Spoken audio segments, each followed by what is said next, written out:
Welcome to CNN 10 on this November 6th. It is the Tuesday after the first Monday in November, and that, according to a law established in 1845, makes it Election Day in America. Of course, many Americans have already cast their ballots in early voting, but many more will be lined up at polling places across the country today to decide the results of the midterm elections. They're called that because they happen in the middle of a president's term. But why the first Tuesday after the first Monday? That has to do with farming. In the mid-1800s, most Americans did that, and they didn't live near a voting place. Because of the time it took them to travel, and because of scheduling conflicts at times like market day and during the planting and harvest seasons, Congress picked a Tuesday in November for its convenience, and that's when elections have been held ever since. Flash forward to now, and while society and the way people cast their ballots have changed, they'll be deciding on many of the same positions. Who will serve dozens of U.S. states as governor? Who will represent Americans in the U.S. House of Representatives? Who will fill about a third of the seats up for election in the Senate? And who will get thousands of available state and local political jobs? Campaigning was in full swing right up to the 11th hour. We know every day with every knock what we're fighting for. Dignity and decency for our families, education, health care, the environment, voting rights, civil rights, equal rights, human rights. It's a choice between what you voted for in 2016, to rebuild this country, to make America strong again, to make America prosperous again, to make America safe again, and yes, to make America great again. That's what we voted for. Of course, no one knows yet what the midterm results will be. We will have an update for you in tomorrow's show. But regardless of where you or your community stands politically, there's a tool you can use to forecast how the vote could go. Oh, hello. I'm Harry Enton, and I'm here to talk with you about the forecast. It's a new tool that CNN is launching. What we're trying to accomplish is fairly simple. We're trying to forecast each of the 435 House races, as well as each of the 35 Senate races that are up for grabs. When you go to the CNN House page, you'll notice a number of different features that are on there. I think one of the coolest things that you'll see is that you'll be able, if you want a specific race or you know your specific address, you can look it up. You can go there and you can click and you can actually see an estimate. But let's go back to the overall page. You'll see a number of interesting features on there, including we'll have a most likely scenario, that is what we think is going to happen, but there's also a wide margin of error around that estimate. The reason we have this margin of error is because we've tested this model throughout different election cycles, and we're trying to give you the most accurate assessment, not just of where the race is, but where our uncertainty is as well. You'll also notice a forecast map. So we'll have all 435 House districts on here. If you were to click on an individual district page, you'll see, again, what I think are a number of cool different things on there. You'll see an estimate, you'll see a margin of error, but more than that, if you go down to the bottom, you can learn a lot about the districts themselves. You can learn about how they voted in the past presidential election, how they voted in the last House election, something that we're calling their weighted average partisanship, which is essentially taking into account all these different elections over the last 6 years to give you an understanding whether or not this is a Democratic-leaning district or Republican-leaning district. Finally, you can see the demographics within each district. You can see how rural or urban they are. You can see how white or non-white they are. You can also see the education level. The United States is turning up the heat on Iran, and the Middle Eastern nation is responding with defiance. This is over an international nuclear deal that was reached in 2015. It was made between Iran and 6 other countries led by the U.S. under the Obama administration.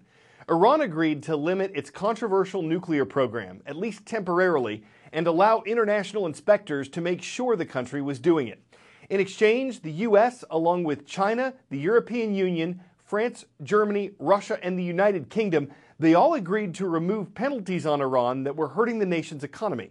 Supporters of the deal say it helped prevent Iran from developing a nuclear weapon. Critics say it didn't go far enough in doing that, and that it didn't address other actions of the Middle Eastern nation, like its growing missile program. U.S. President Donald Trump, who's repeatedly called the agreement the worst deal ever, has put America's penalties on Iran back in place. The latest action on that was taken Monday. The new sanctions, the penalties, are expected to hurt Iran's economy and its important oil industry. And the Trump administration says the goal is to stop Iran from taking actions that the U.S. blames for destabilizing the Middle East. Iranian President Hassan Rouhani says his nation will, quote, proudly break the unjust sanctions. He called the U.S. action bullying and said it would hurt ordinary people. Most of the other nations involved in the 2015 deal look like they're going to stick with it. The European countries say it's working and that it's important for global security. The White House says more sanctions on Iran are possible in the days ahead. 10-second trivia. Which of these technological inventions first became available to the public in 2007? iPhone, YouTube, smartwatch, or Facebook? It was the iPhone that was first launched in 2007, and it was the blueprint for the smartphone as we know it. More than 10 years later, the presence of smartphones has impacted millions in expected and some unexpected ways.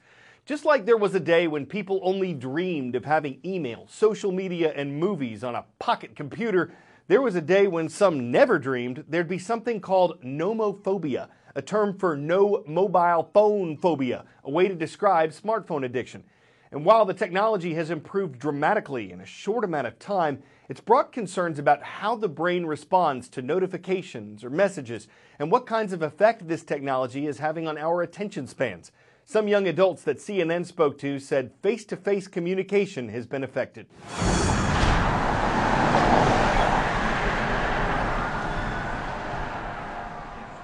I definitely think that cell phones are impacting millennials or just young people's ability to enjoy face-to-face moments. It's so much easier to text someone than to even call them right now. Like, calling someone is crazy. These days when you call someone, it's like, what are you doing?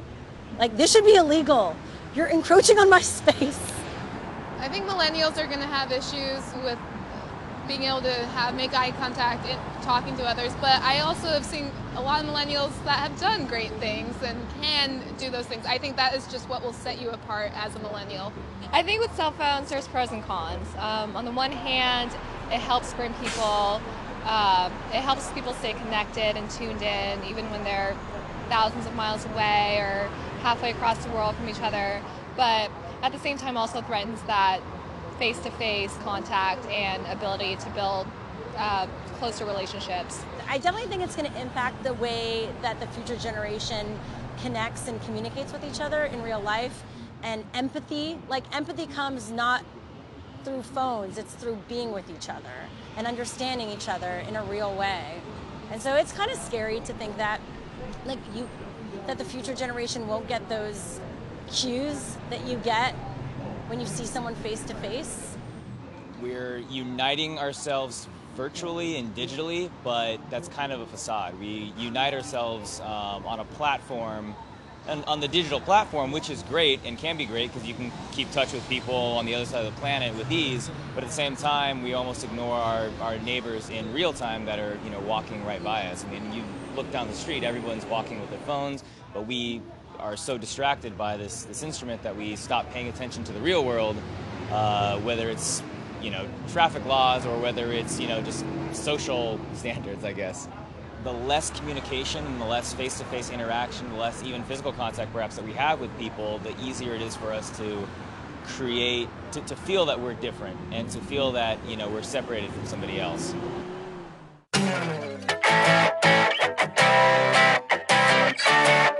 In the Maldives, an island chain in the Indian Ocean, a place has just opened that allows you to sleep under the sea.